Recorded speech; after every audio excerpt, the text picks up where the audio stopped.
Simon & Schuster Audio presents What My Mother and I Don't Talk About. 15 Writers Break the Silence. Edited by Michele Filgate.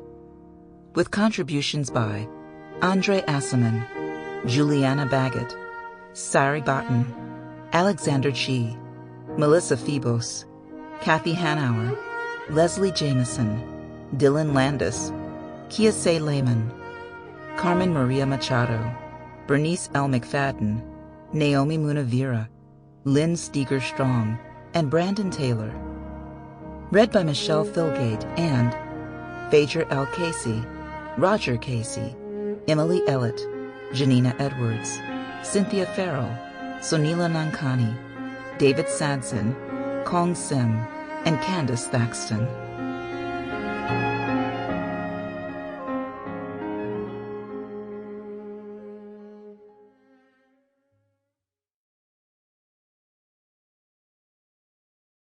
Introduction by Michele Filgate.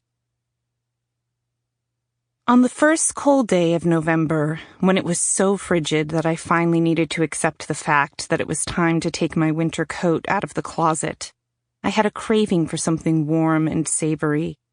I stopped at the local butcher in my neighborhood in Brooklyn and bought a 1/2 pound of bacon and 2.5 pounds of chuck beef. At home, I washed and chopped the mushrooms, removing their stems and feeling some sense of satisfaction as the dirt swirled down the drain. I put on Christmas music, though it wasn't even close to Thanksgiving, and my tiny apartment expanded with a comforting smell. Onions, carrots, garlic, and bacon fat simmering on the stove.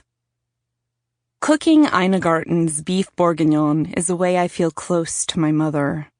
Stirring the fragrant stew, I'm back in my childhood kitchen, where my mother would spend a good chunk of her time when she wasn't at work. Around the holiday season, she'd bake poppy seed cookies with raspberry jam in the middle, or peanut butter blossoms, and I'd help her with the dough. As I'm making the meal, I feel my mother's presence in the room. I can't cook without thinking of her, because the kitchen is where she feels most at home.